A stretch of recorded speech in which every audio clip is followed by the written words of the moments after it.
despite working with legacy types of gifts for a long time, it may not be what you think. It isn't about death, at least not solely. And it really is, in my mind, about life and how you want to be remembered. And I think, from the commonality, everybody that I've had the chance to work with, I'd say that you get the chance to craft that to talk, when you're thinking about your own legacy. I don't think it has to be hard. I think we'll give some examples tonight, talk a little bit about that. But it is something that I think should make you happy, joyful, even when you're thinking about how that you're going to be remembered for the gifts that you make during your life and for after your life.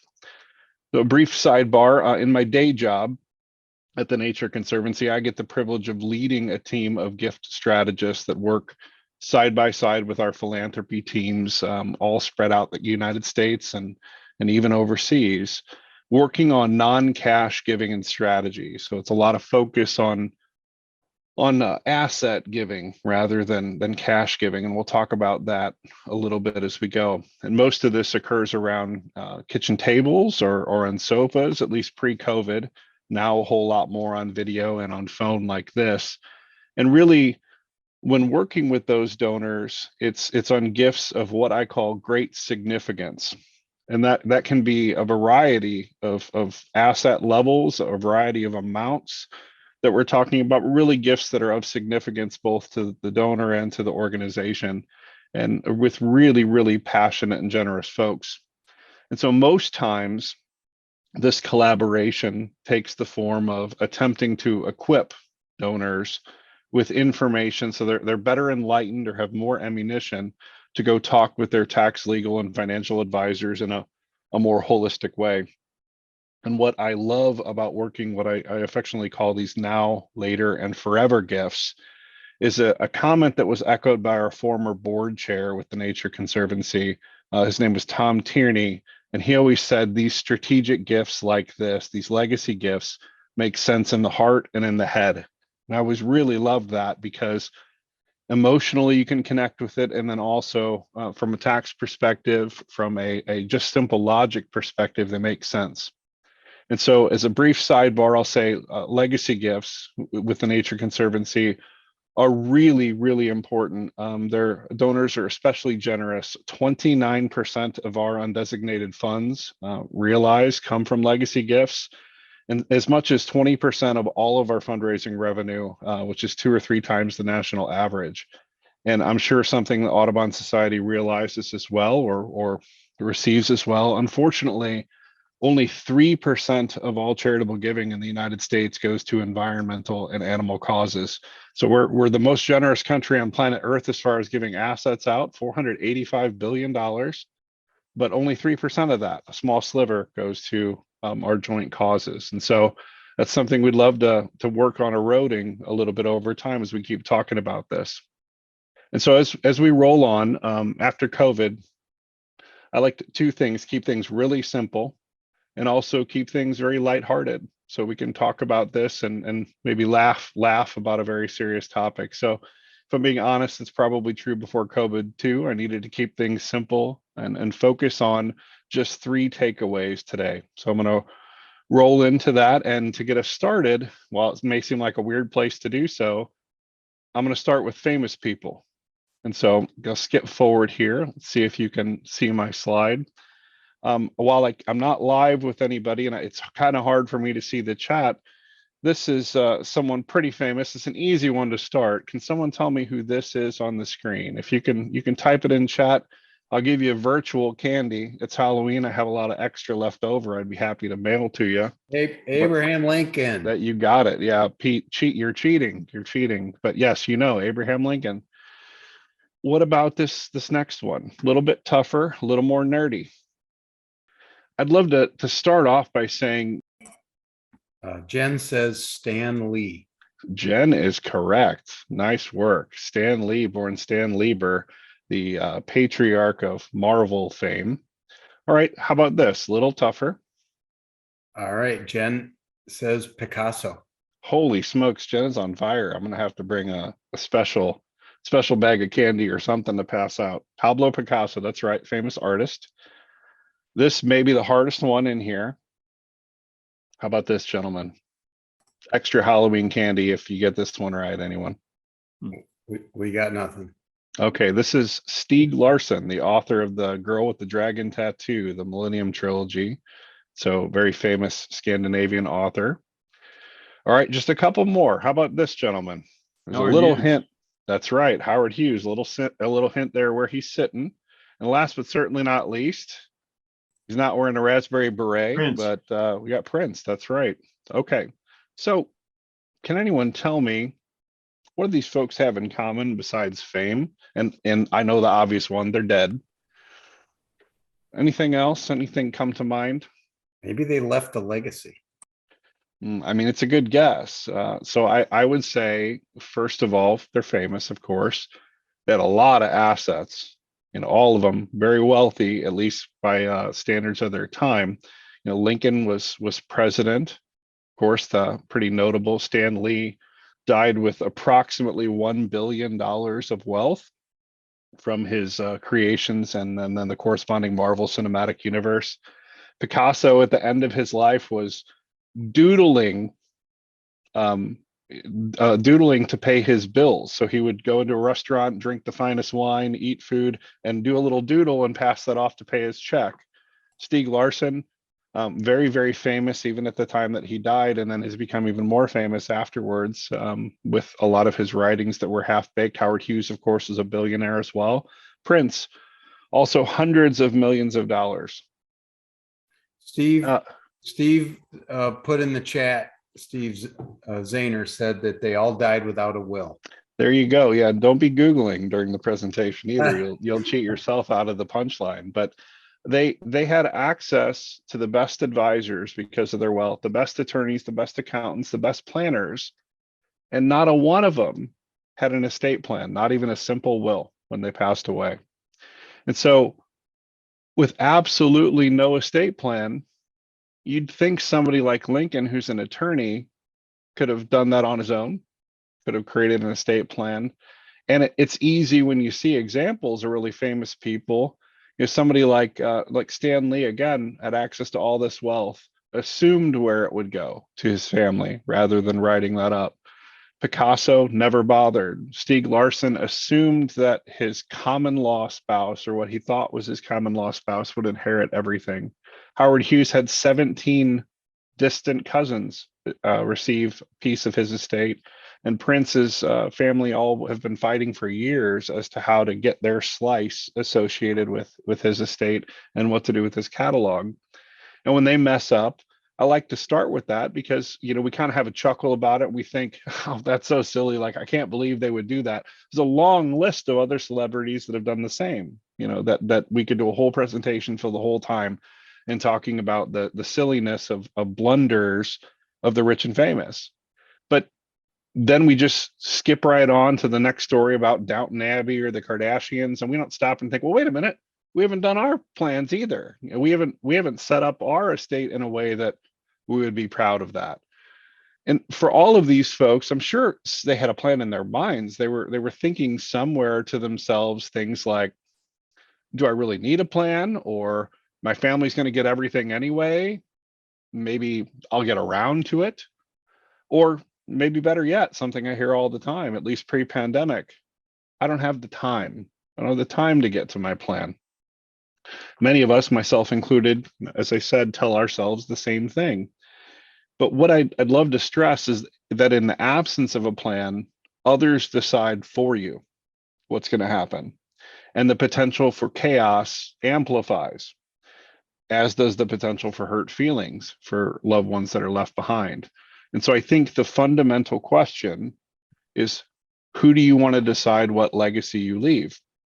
So above all else, my first takeaway tonight, we're going to have a little fun with this one. My first takeaway is have a plan. I think planning reduces the potential for chaos. It allows you to speak for yourself. There's no paparazzi, no judge, no attorney, no distant family thrice removed is telling the world what you wanted or who deserves a piece of your estate. You are.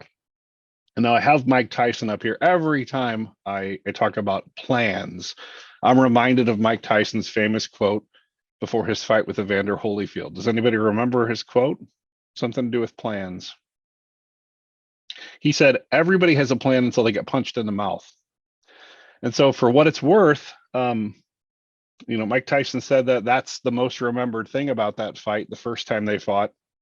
For what it's worth, Tyson lost the fight.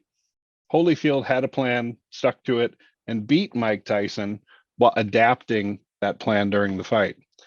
And so I think it's fair to say it's easy to get complicated really quickly, but 90% of all legacy gifts to charities nationwide, 90% come from simple wills, trusts, and beneficiary designations.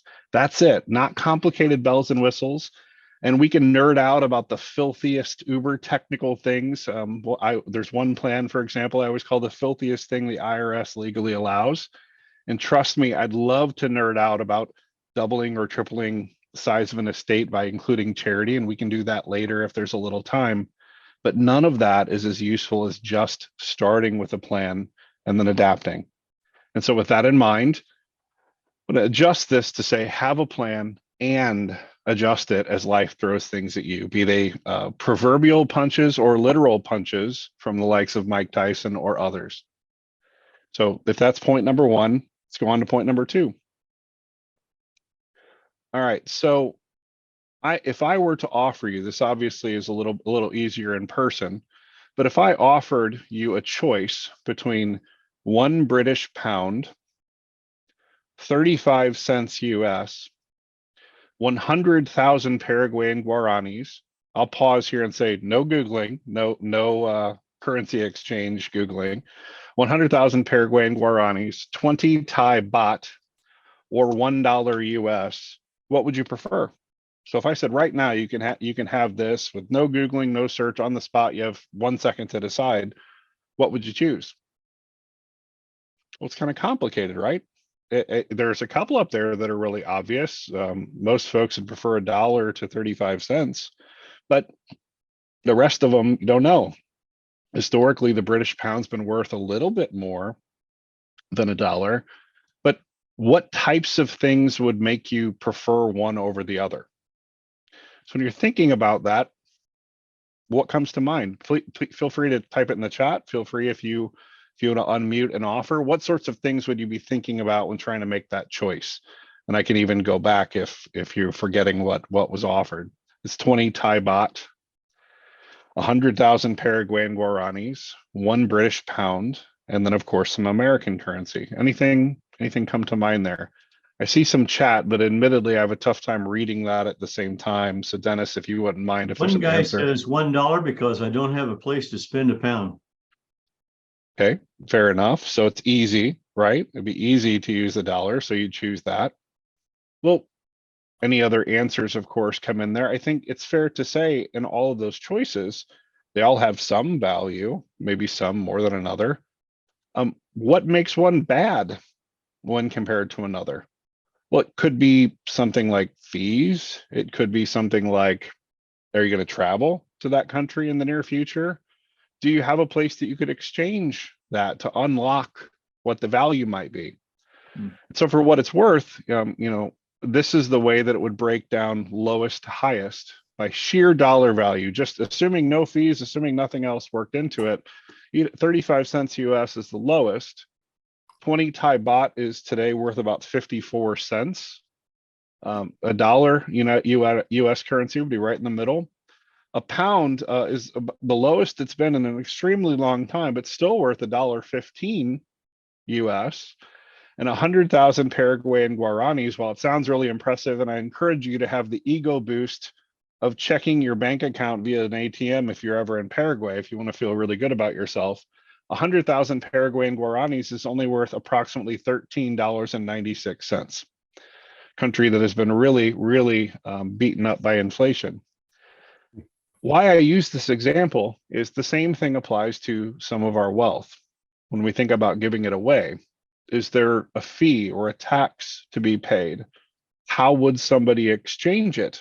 Be it a human being, a family member, distant or close, or how would a charity exchange that? How challenging is it to put a value on what the asset is? I think it's fair to say here, looking at this, a British pound would be much easier to transfer into usable US currency than would Thai baht, especially a low denomination of Thai baht. And 100,000 Paraguayan guarani would be tough to get a bank even to get you to exchange that in the United States. In Paraguay, they prefer US currency to their own currency. And so let's think about bad assets and the corresponding lesson like this. So when I say thinking about bad assets, not with a T, or excuse me, with a T, not without the T here. So bad assets can be bad for a few different reasons. And they may not be bad for everybody in your family or everybody you'd want to give it to for the same reason. This is especially things like businesses and real estate. Most of those bad assets, for the same reason that they're bad for loved ones, can be great gifts for charity. So great gifts to benefit Audubon Society, great gifts to benefit the Nature Conservancy or others that you would want to support, whether that's part of the piece or it's the total piece. And one that, of course, comes up all the time is retirement assets. There's often a tremendous tax to be paid with retirement assets. In some cases, recipients end up with 35 cents on the dollar, which is why we use that example, 35 cents versus $1. Once you have federal ordinary income tax, federal and state estate or inheritance taxes, a Medicare or Obamacare surtax added to that, after everything's said and done, 35 cents on the dollar is something that if those taxes all factor into it, people can end up with. And even worse, recent tax changes have made it even more brutal and less flexible for beneficiaries, especially if they're not your spouse. And so correspondingly, if you are likely to think about giving away something as a legacy, likely to think about leaving something to charity in your estate plan, it often makes the most sense to give the thing that's worst for family and therefore best for charity, because these sorts of assets often don't necessitate redoing your entire estate plan. They're easy to do. Quite literally, my legacy gift to TNC took me 5 minutes to redo my beneficiary designation on an old IRA, and I was done. I had a legacy gift committed. And since 90% of these legacy gifts are simple things like this, I think it makes sense to start with the easy and then work towards the complicated in these cases. But again, I'll reiterate, bad assets may be things that take time to get. They may take a lot of energy or effort for a family member to dispose of. And so something, certainly real estate comes to mind there, parents' homes. Or sometimes when kids are spread to the wind, incredibly difficult to liquidate, to deal with unlocking the value of those assets and having a diminishment realized as part of that process because of commissions, because of time, and then the opportunity cost of not having been able to use it for something else. And so, as I said, retirement assets, businesses, and real estate are often the most commonly cited bad assets, not asses, Pete. And so the second thing that I would encourage as part of this in leaving a legacy is give bad assets appropriately. So if the first is have a plan and adjust as life throws things at you, the second would be to give those bad assets appropriately. And so I want to pause before I go on too much more deeply with this and just level set and say, what's all this about plans and assets? Well, I like to describe all these sorts of things: wills, trusts, beneficiary designations, charitable gift annuities, charitable remainder trust, donor advised funds, charitable lead trusts. They're all fancy words, of course. They're really containers. Instruments are containers, and we put things inside of those containers that act a certain way. And what do we put inside those containers? Well, as I said, we think about American wealth. It's not a lot of cash that goes in those containers, though that's where we often think about charitable buckets being filled. We think about writing checks to charity. We think about supporting charities by writing checks on a regular basis. Only 1 to 3% of American wealth is held in cash. That's a ridiculously low percentage. But if I stop and think about it, I quite literally have more wealth in comics, action figures, and Beanie Babies than I do in cash at any given time. My parents were convinced that Beanie Babies were going to be the retirement account for my sister and I. So I have two giant boxes full of Beanie Babies. There's more value in that asset class, probably a rarity in this call, than I do in cash. And that correspondingly means they may make a more attractive gift to use than cash. And of course, I'm joking. I would never give away my Beanie Babies, but I hope it illustrates my point that when we think about what goes in those containers, besides Beanie Babies, it's a lot of stuff like this. You see on the screen. Of course, yes, some cash sometimes goes in there, but both public and private stock, real estate, those collectibles I mentioned, even life insurance, crops, or a portion of a crop that's been harvested, royalties and patents, crypto, all of those things can be placed inside these various containers with some exceptions, some discussion, of course, to follow. But really the important point is simply this is where having a discussion about what someone wants to do rather than the actual vehicle, the highly specific asset or highly specific container makes a lot of sense. And so with that level setting done, and of course I can flip back to this if there are questions later, I'd love to just jump on to the third point before I wrap this up in a bow and ask for any questions that folks would have. And I would say one thing with the pandemic that has been most startling to me and probably all of you has been the relaxation of dress code, what I would like to call pandemic professional, where you see this gentleman where he has a tuxedo top on, has cargo shorts and flip-flops. I have spent an embarrassing amount of days dressed similarly to this during a pandemic where, like the baseball broadcaster with the blazer up top looking really nice. I will tell you, I am wearing pants. So just as an FYI, we're good there. But flip-flops and non-professional dress, which I think is both a good and a bad thing, but we only have that limited view on a camera, like we are seeing each other right now. And so I encourage you to think about your charitable giving as the opposite of this. And so what I mean by that is asking yourself questions like, is your giving mismatched? The causes that you're most passionate about supporting, and as they're right there jokingly, of course, please be the Nature Conservancy. How much do you care, and does your giving reflect that when you're thinking about how you're going to prioritize that both during life and in your estate plans? And then what assets are the right pieces? What pieces that you have are the right things to go to the Audubon Society or to the Nature Conservancy? Is it right to have the Beanie Babies go to the local museum? Probably. They'd probably appreciate them and put them on display better than anybody else. Where should charities use your gifts? I think this is such a powerful one. I'll say that one of my favorite stories in working in gift planning for over 15 years now was a wonderful conversation I had with some colleagues. They're in Missouri, so we can pick on them a little bit. These donors had designated their very generous gift to the Nature Conservancy for use in creating penguin habitat in the state of Missouri. I don't know how many of you are scientists, but there's not a whole lot of penguin habitat in the state of Missouri. I know you're birders, but short of going to the zoo, not a lot of place where you can go and see penguins in native habitat.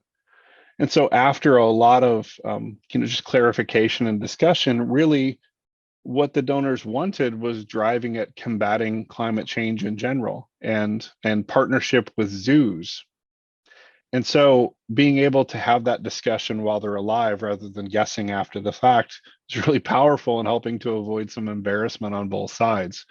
And so that third point that I want to discuss there is match your giving and your passion. So again, have a plan and adjust as life throws things at you, whether those are punches or literal or literal or metaphorical punches. Think about bad assets and where the right place to having those things go is. Match your giving and your passion. And I want to share a story of matching giving and your passion to kind of wrap us up before I ask questions here.